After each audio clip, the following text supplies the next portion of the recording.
Hey guys, this is Parul और एक बार फिर से आप सभी का स्वागत है नेचर मेनिया में। दोस्तों, आज जो फ्लावर लेकर आई हूँ वो सभी का फेवरेट प्लांट होता है, वो है गुड़हल। और गुड़हल बहुत सारे कलर्स और वैरायटी में आने लग गया है आजकल। पहले तो एक ही तरह का गुड़हल देखने को मिलता था, वो था रेड कलर का, लेकिन आजकल हर कलर में आपको गुड़हल नजर आ जाएगा और उसकी वेरीगेटेड वैरायटी भी आपको जो है मार्केट में नजर आ जाती है। कलरफुल लीव्स भी आपको इसकी नजर आती हैं। तो गुड़हल जो है one of my favourite plant तो है ही, साथ में ही इसको जो है बहुत ज्यादा केयर की जरूरत नहीं पड़ती, इसलिए भी ये मेरा सबसे फेवरेट प्लांट है। लेकिन बरसात से पहले हमें गुड़हल में कुछ ऐसे काम करने होते हैं जिससे कि वो नेक्स्ट फ्लावरिंग के लिए तैयार हो जाए।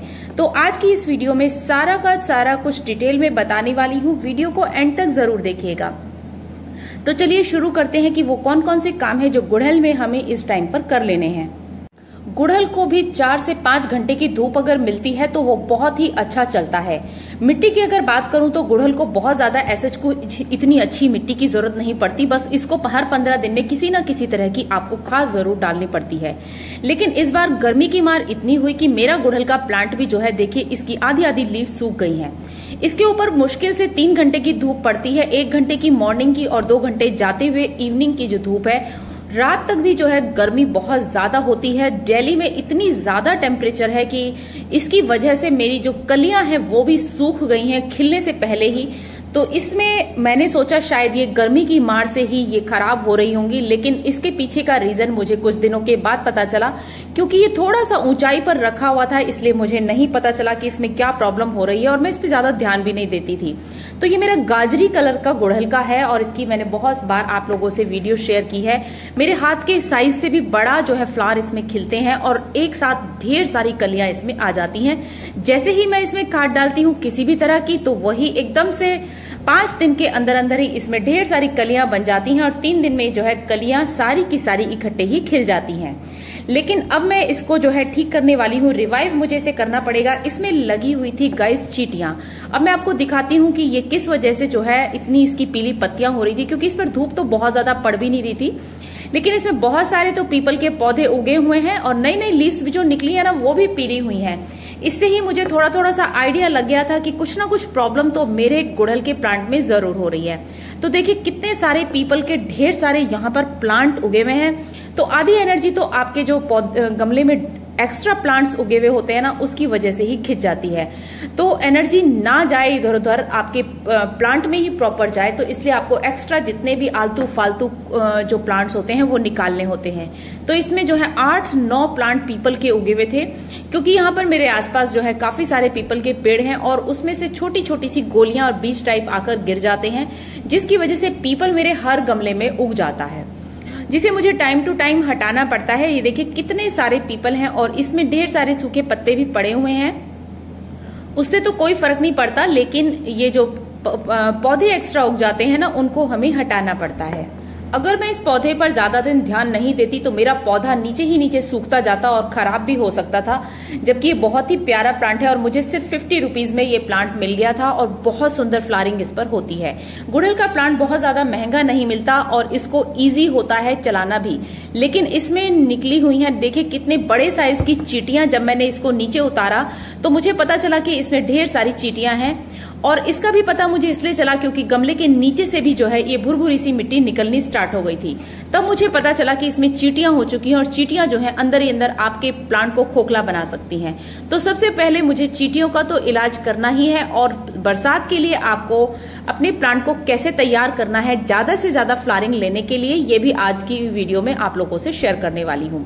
तो कौन सा खाद डालने वाली हूँ, किस वजह से ये रिवाइव होगा, किस तरीके से इसको रिवाइव करूंगी, तो सारा का सारा जो है डिटेल आपको इस वीडियो में मिलने वाली है। तो देखिए सबसे पहले तो हमें जितनी भी सूखी पत्तियां हैं ना सबकी सब वो हटानी होगी। वैसे तो मुझे इसे जो है हार्ड प्रून करना है इस टाइम पर। प्रूनिंग इसलिए करनी है क्योंकि मुझे इसकी कटिंग भी इसी टाइम पर लगानी है। इस टाइम पर लगाई हुई सारी की सारी कटिंग ही मेरी चल जाएंगी और ऐसा मैं हर बरसात में ही करती हूँ। बरसात की शुरुआत से पहले जैसे ही बरसातें स्टार्ट होती हैं तो इसमें से नई नई लीव्स निकलनी स्टार्ट हो जाती हैं। तो एक दिन पहले मैंने जो है इसमें डाल दी थी आधा चम्मच के करीब हल्दी।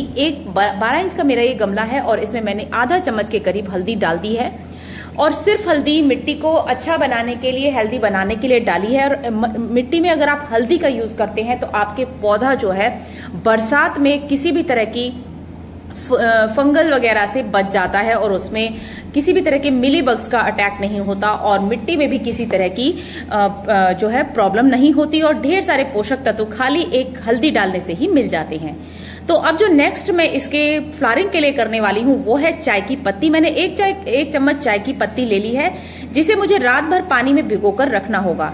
अगर आपके पास आपने सुखाकर चाय की पत्ती रखी हुई है तो उसे पानी में भिगोने की भी जरूरत नहीं है। बस आप एक मुट्ठी चाय की पत्ती जो है अपने गमले में डाल दीजिए और बस आप एक हफ्ते बाद ही देखेंगे कलियों से आपका पौधा बिल्कुल भर जाएगा और मिट्टी हो जाएगी एसिटिक और फ्लावरिंग के लिए हो जाएगा बिल्कुल तैयार आपका पौधा।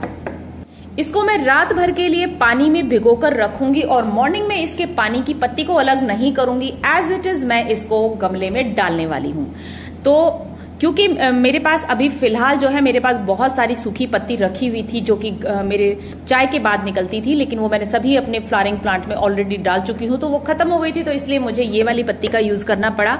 अदरवाइज मैं हमेशा पुरानी पत्ती का ही यूज करती हूँ और उसको अच्छे तरीके से धोकर सुखा लेती हूँ, जिसमें से दूध वगैरह के पार्टिकल और जो मलाई वगैरह के पार्टिकल्स होते हैं वो सबके सब हमें उसमें से अलग करने होते हैं। उसके बाद मैं उसको सुखा लेती हूँ। उसके बाद जो नेक्स्ट चीज हमें चाहिए होगी पौधों पर अच्छी फ्लावरिंग और साथ में चींटियों को भगाने के लिए भी, वो है हमारा ये सबसे ही नेचुरल घर का बना हुआ इंसेक्टिसाइड, पेस्टिसाइड कह लीजिए या फिर कह लीजिए इसको खाद। आप इसे कुछ भी कह सकते हैं। ये लिक्विड फर्टिलाइजर की तरह तो काम ही करता ही है और साथ ही साथ आपका जो है एक पेस्टिसाइड और इंसेक्टिसाइड की तरह भी काम करता है। तो इस टाइम पर अगर आपने बरसात से पहले किसी भी फ्लावरिंग प्लांट में इसको डालना है तो ये दो चीज आपको जरूर से डाल देनी है। एक है ये एलोवेरा की पत्तियों को कट करके जो है अच्छे तरीके से घोल लेना है। अब देखिए चींटियों का भी इलाज करना है तो क्योंकि हल्दी तो मैंने खाली इसकी फ्लावरिंग के लिए डाली है जिससे कि इसकी मिट्टी में जो है पोषक तत्व मौजूद हो जाएंगे। तो ये देखिए अब मैंने लगा दी है ये लक्ष्मण रेखा इसके चारों तरफ। अगर आपके गमले में बहुत ज्यादा चींटियां हो गई हैं तो आप लक्ष्मण रेखा का पाउडर भी इसमें डाल सकते हैं।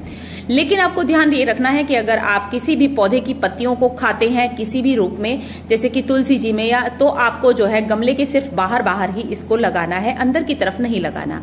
लेकिन अगर आपको खाना नहीं है, सिर्फ फ्लावरिंग लेनी है और आपको गमला चेंज करने की या मिट्टी बदलने का टाइम नहीं है, तो आप सबसे अच्छा तरीका ये कीजिए कि लक्ष्मण रेखा का पाउडर बनाइए और मिट्टी में जो है आपको उसे बिखेर देना है और देखेंगे कि 2 दिन के अंदर अंदर ही चींटियां बिल्कुल गायब हो जाएंगी, पता भी नहीं चलेगा कि चींटियां यहाँ पर थी भी।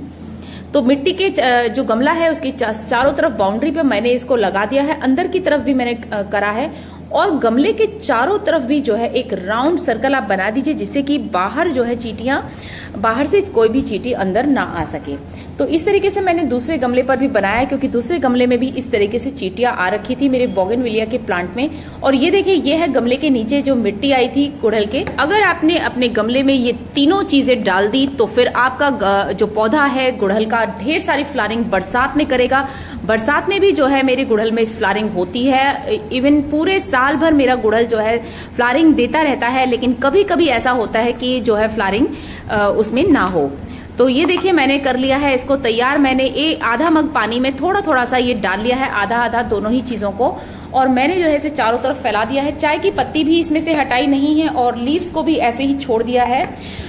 उसकी वजह से भी जो है इसकी कड़वाहट की वजह से भी चींटियां चली जाती हैं।